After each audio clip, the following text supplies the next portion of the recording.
Je m'appelle Jean-Pierre Hugo, je suis professeur de pédiatrie et je travaille à l'hôpital Robert Debré à Paris, dans le nord de Paris. Nous allons parler des missions du Centre de référence maladies rares digestives.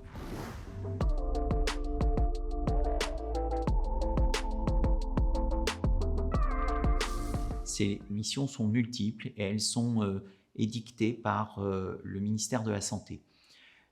Dans ces missions multiples, il existe bien sûr le soin, puisqu'il est essentiel de pouvoir prendre en charge et soigner les patients atteints de maladies rares, ici des maladies rares qui touchent l'intestin. Donc ces soins sont prodigués par des centres avec des personnels formés, qu'ils soient médecins, chirurgiens, paramédicaux, des infirmières, des diététiciennes, des orthophonistes, kinés, tout dépend de la typologie de la maladie et des besoins nécessaires à chacun. Et ces centres sont soit des centres de compétences qui sont plus proches des patients, soit des centres de référence, souvent hyper spécialisés dans des soins très particuliers sur des pathologies encore plus rares ou des situations encore plus rares. L'idée des CRMR et donc des centres de référence, c'est d'organiser ces parcours de soins, que les acteurs des soins soient coordonnés, qu'ils travaillent ensemble et qu'ils soient capables de proposer aux patients, en fonction de leurs besoins, le meilleur soin, le meilleur endroit et la meilleure équipe pour réaliser ces soins. Du coup, le centre de référence a aussi pour mission de faire un lien entre les différents acteurs de la santé et par exemple de partager des protocoles de soins. Il s'agit aussi de prendre en charge le patient dans sa globalité et c'est pour ça que dans les mardis, nous avons des associations de malades qui participent et dans ces associations de malades sont des patients experts et ces patients experts ont pour mission de mieux faire comprendre les besoins de chaque patient et d'essayer d'avancer vers des soins qui soient les plus proches du besoin ressenti et du besoin dans la vie réelle, améliorant la qualité de vie de chacun. Ces patients experts participent en particulier à l'éducation thérapeutique.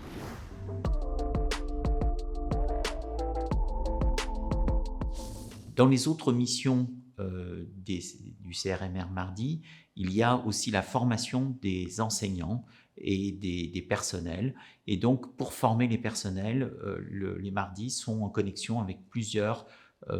systèmes de formation, que ce soit des diplomataires universitaires dédiés aux médecins ou aux jeunes médecins, comme les pédiatres qui font les DU de gastroentérologie et nutrition pédiatrique, ou à des paramédicaux, comme par exemple la participation au DIU de troubles de l'oralité alimentaire.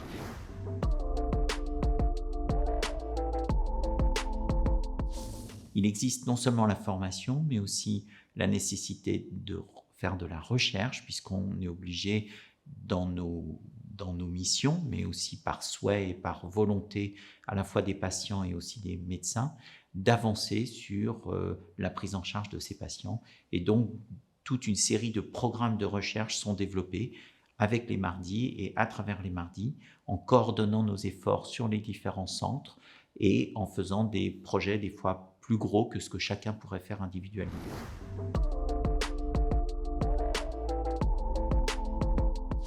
Parmi les missions du CRMR Mardi, il y a aussi une interaction avec les instances réglementaires ou les instances administratives et on est régulièrement sollicité pour savoir par exemple quel médicament peut être retiré du marché, quel médicament est réellement indispensable ou quel pourrait être le prix de certains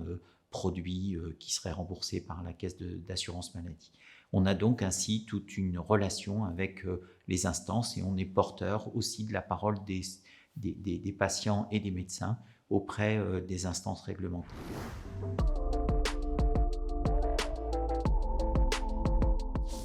L'information est importante puisqu'elle permet à tout le monde de mieux connaître la maladie et aussi aux gens qui ne sont pas malades de mieux comprendre ce que sont ces maladies rares dont ils ne sont pas touchés eux-mêmes. Et donc cette information passe par le site web que nous avons développé et que je vous invite à consulter pour en savoir plus. Elle passe aussi par la mise en place de protocoles nationaux de soins qui permettent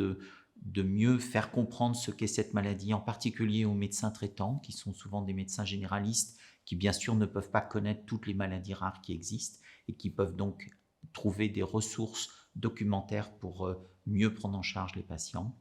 Et puis, il existe aussi dans l'émission des mardis un aspect épidémiologique, de mieux dénombrer les malades, de mieux savoir où ils sont, de mieux savoir leur âge, quelles sont les formes qui sont familiales, quelles sont les formes qui ne le sont pas, et donc de mieux documenter d'un point de vue épidémiologique ces maladies rares qui touchent peu de gens. Et donc, il existe aussi tout un aspect des mardis qui consiste à dénombrer les cas, à répertorier les consultations, les hospitalisations, les motifs de ces hospitalisations, les interventions chirurgicales, et de mieux comprendre